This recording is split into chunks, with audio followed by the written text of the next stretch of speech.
to Steve Harvey. Right. I got Steve Harvey number in my Right. phone. Well, Right. why didn't you ask Ricky this? I said, Katt, normally when people are giving you information Right. that you've never heard or no one else has ever spoken, you Right. feel that he was in that situation. He's giving you pertinent information. I have no reason to believe. Steve that went to go watch Mark Curry do and then stole everything Mark Curry had. Now Steve got a sitcom where he the principal and he wear a suit and then he gets this high top fade, making all black men think he got the best lineup in the business. Shannon Sharpe has been dominating headlines all through 2024, shaking the sports world and stirring up the celebrity scene at the same time.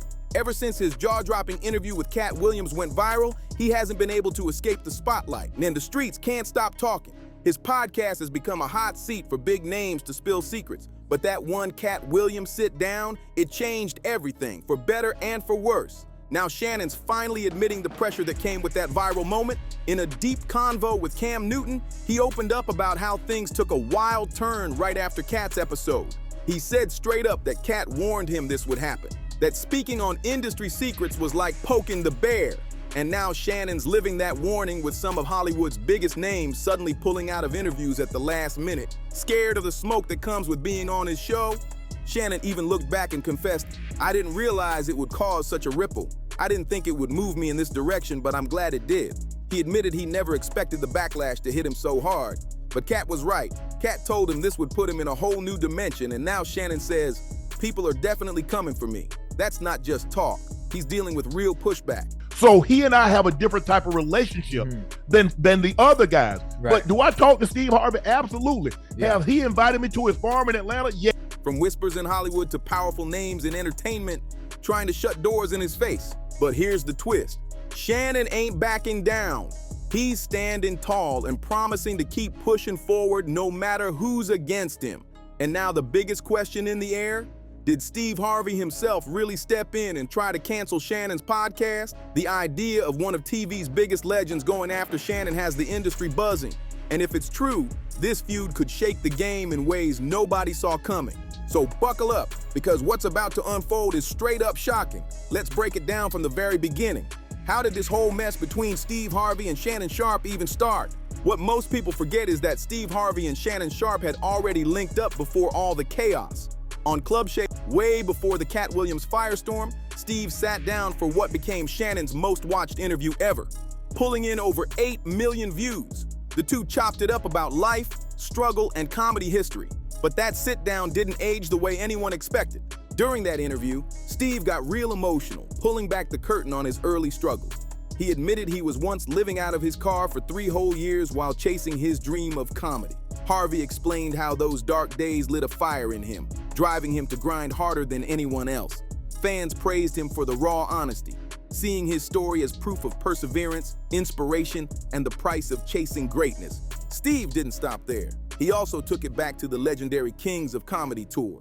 He dropped behind-the-scenes gems, talking about the chemistry between himself, Cedric the Entertainer, Bernie Mac, and D.L. Hewley. According to Steve, that tour didn't just change comedy, it made history. The way he told it, their bond was unshakable, and the impact still echoes today.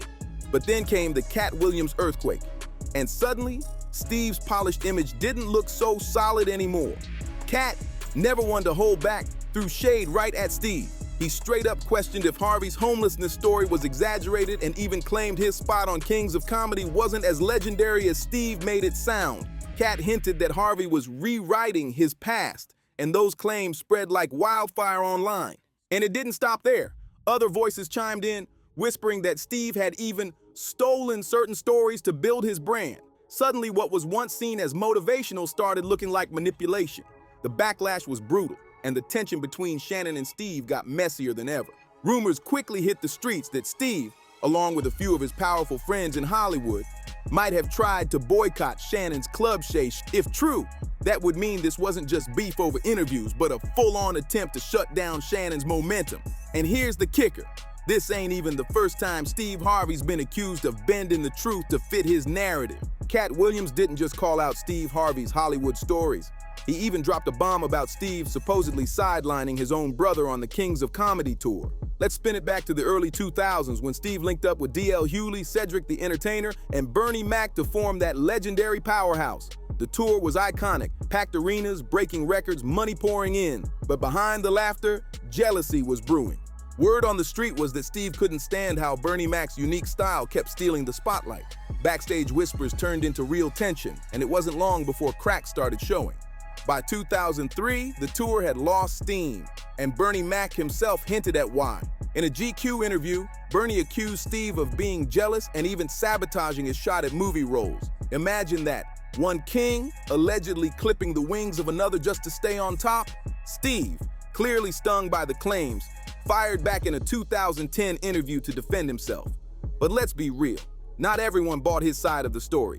Some fans still felt Bernie's version hit closer to the truth, and those doubts never completely faded. And if that wasn't messy enough, activist Essie Berry recently came forward with her own explosive accusations against Steve Harvey, threatening to stain what many thought was a spotless image. It's yet another reminder that while Steve has built a huge empire as a host, Steve, man. Ain't nothing with me. Well, Steve stole my material on his show, so I had a beef on that. Actor, producer, and writer, his rise has been anything but squeaky clean. In fact, controversy seems to follow him everywhere. From critics calling him a lackluster host to allegations of mistreating his ex-wife and even strained relationships with his children. And that leads to a bigger question the public keeps asking. If Steve Harvey is truly the poster boy for family values, why has his personal life been so chaotic? Take his second marriage to Mary Shackelford, for example. Behind the glitzy smiles and red carpets, their relationship was full of turbulence, accusations, and drama that never quite lined up with Steve's polished TV persona. Steve Harvey's second marriage to Mary Shackelford came crashing down in 2005, and the fallout was pure chaos. The two shared a son, Winton, but their divorce quickly turned messy, with Mary blasting Steve for moving on way too fast with his current wife, Marjorie Harvey. She flat out alleged that Steve had been carrying on an affair with Marjorie before the divorce was even finalized. Steve denied it, but the suspiciously quick timeline between splitting from Mary and marrying Marjorie left a lot of people raising eyebrows. And things didn't stop at cheating rumors, then the accusations got darker. Mary claimed Steve wasn't just unfaithful, but also mistreated their son. She alleged that after the breakup, she discovered bruises on Winton's face, which pushed her to file a jaw-dropping $60 million lawsuit against Steve. That suit included charges like child endangerment, conspiracy, and emotional distress. Steve fought back hard, managing to secure a court order against Mary and even getting a gag order placed on her. But that only sparked more speculation. Why the silence? And what was Steve so desperate to keep under wraps? While all that drama was unfolding in his personal life, Steve was catching heat in the comedy world too. Comedian Mark Curry publicly accused him of straight up stealing his material, lifting jokes and passing them off as his own on TV. Curry has been vocal for years about this, calling Steve out for allegedly swiping lines during Harvey's NBC talk show. Mark Curry says he didn't just hear about Steve Harvey stealing jokes, he confronted him to his face more than once. But according to Mark, the joke jacking didn't stop, and one incident in particular pushed things over the edge. He swears that during a Halloween special, Steve got on stage and performed Mark's entire Halloween routine like it was his own. Imagine watching your set, your punchlines, being delivered by someone else, and that someone is already a millionaire TV star. Mark's frustration was written all over his words. He couldn't believe a man with Steve's fame and fortune would stoop so low. Instead of backing down, Steve clapped back hard. He flat out denied ever stealing material and challenged Mark to prove it with examples. He even got spicy, telling Mark to get a life and build his own career instead of riding Steve's name. In fact, Steve went on a fiery rant, declaring he hadn't stolen a joke in 35 years. But Mark wasn't just bluffing. He claimed to have receipts, bringing evidence to back his accusations, raising the stakes in this comedy showdown. That's when the feud caught fire. Other comedians started weighing in, and of course, Katt Williams jumped into the chaos. Katt has never been shy about where he stands, and this time, he stood firmly with Mark Curry. He accused Steve of not only stealing jokes, but also cozying up to Hollywood elites and even ripping off whole show ideas to climb higher on the food chain. And Katt didn't stop there. He dragged up the ghost of old beefs, pointing back to Steve's rivalry with Bernie Mac. According to Katt, Steve was jealous of Bernie's shine, sabotaged his movie roles, and used his own sitcom and Hollywood ventures to outshine Bernie on purpose. That accusation hit deep because fans already remembered Bernie himself calling Steve out years earlier. As if that wasn't enough, Katt also threw shade at Steve's personal life, taking jabs at his messy marital history.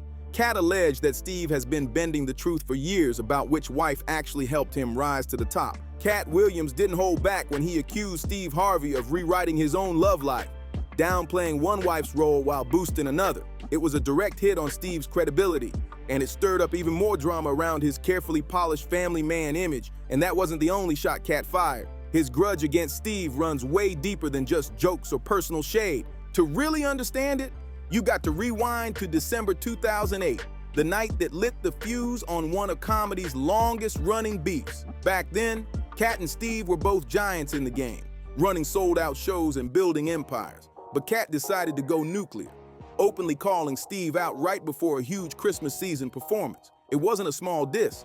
It was a bombshell statement that shook the comedy world. This wasn't some backstage whisper or industry gossip.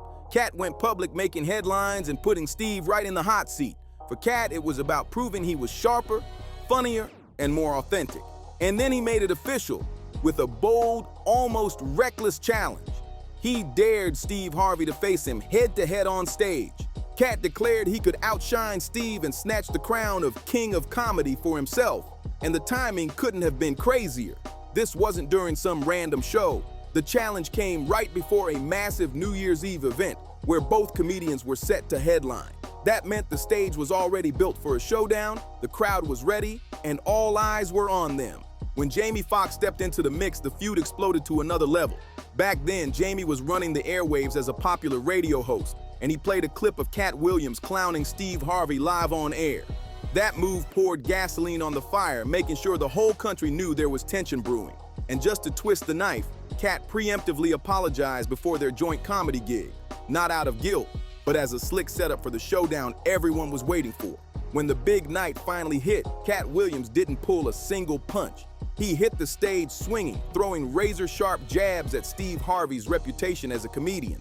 He mocked Harvey's flashy suits and even took shots at his hair, cracking the kind of biting jokes that left the crowd howling and Steve's pride bruised. That night wasn't just comedy. It was a battle, and Katt made it clear he wasn't afraid to drag Steve in front of the whole world. And here's the wild part.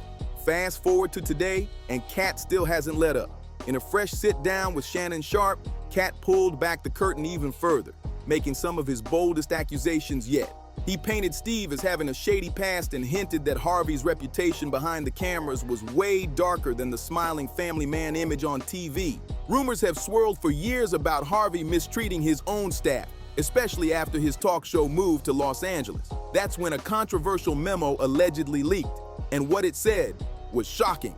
The memo reportedly came straight from Steve and bluntly ordered, "Don't approach me unless I ask you to." Harvey defended himself, saying he just needed personal space, but to outsiders it sounded cold and arrogant. For Katt, already feuding with Steve for over a decade, this was proof of everything he'd been saying, that Harvey was more concerned with power and image than people. And the list of grievances doesn't end there. In 2015, Steve found himself wrapped up in a messy lawsuit after allegedly backing out of a jet lease. Even after sinking more than $400,000 into renovations, he supposedly requested himself. The drama didn't end with lawsuits and leaked memos. Katt Williams went even further, dragging Steve Harvey's actual career into question.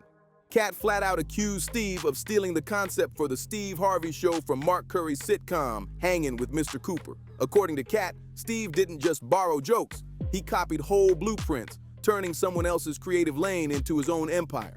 That accusation hit hard because Curry himself has spoken on Steve lifting his material, so Katt's words only amplified old wounds. And then Katt lit up Steve's acting career with another brutal jab. He claimed Steve was never really passing on movie roles like Steve has often suggested. Instead, Hollywood wasn't offering them. Katt didn't mince words, saying Hollywood wasn't lining up for someone who talks funny and looks like Mr. Potato Head. Savage words that had social media dragging Harvey's image into meme territory overnight. But Katt didn't stop with Steve. On Shannon Sharpe's podcast, he went even wider, naming Steve, Cedric the Entertainer, and Ricky Smiley as part of a so-called comedy gang. According to Katt, These three allegedly worked behind the scenes to trade secrets, spread falsehoods, and undercut his career. And for years, Katt has been especially bitter towards Cedric, accusing him of stealing his prized closing joke from the late 90s. That joke, first performed on BET's Comic View in 1998, was something Katt swore was a cornerstone of his act, and he's never forgiven Cedric for allegedly running with it. Of course, Steve Harvey isn't just standing there taking hits. He clapped back, calling Katt's accusations nothing but revisionist history. To Steve, reducing his decades-long career to one stolen joke is laughable. He points to a resume stacked with 40-plus movies, hit TV shows, and massive contributions to comedy and entertainment as proof that his legacy is way bigger than any one incident. To his fans, Harvey's track record speaks for itself, but to his critics, it looks like deflection. And then the podcast swerved into even murkier waters. Katt brought up one of Hollywood's most controversial debates: black actors in dresses. He pointed fingers at Kevin Hart, Eddie Murphy, and Jamie Foxx, saying it showed a double standard that exposed how the industry plays favorites while mocking dignity. Katt Williams didn't just keep the shade on Steve Harvey, he took the whole conversation into even wilder territory, dropping references to the Illuminati.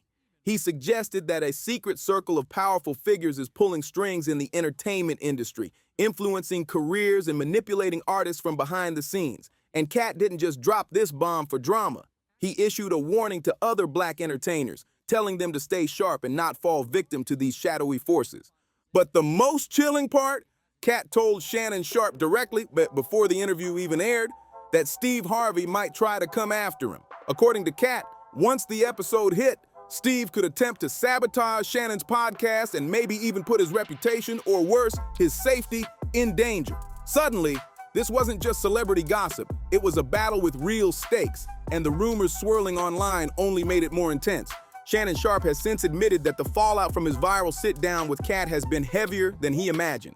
In a candid conversation with Cam Newton, Shannon opened up about the way he runs his show and why celebrities choose his platform in the first place. He explained that before every taping, he gives guests the chance to set boundaries. "I always ask, is there anything you don't want to talk about?" Shannon said. "Sometimes they say I'd appreciate it if we don't discuss this, and that's fine. I believe you can still tell your story without crossing those boundaries." That approach is why so many A-listers feel safe pulling up to Club Shay Shay. Shannon doesn't claim to be a journalist, and he's clear about that.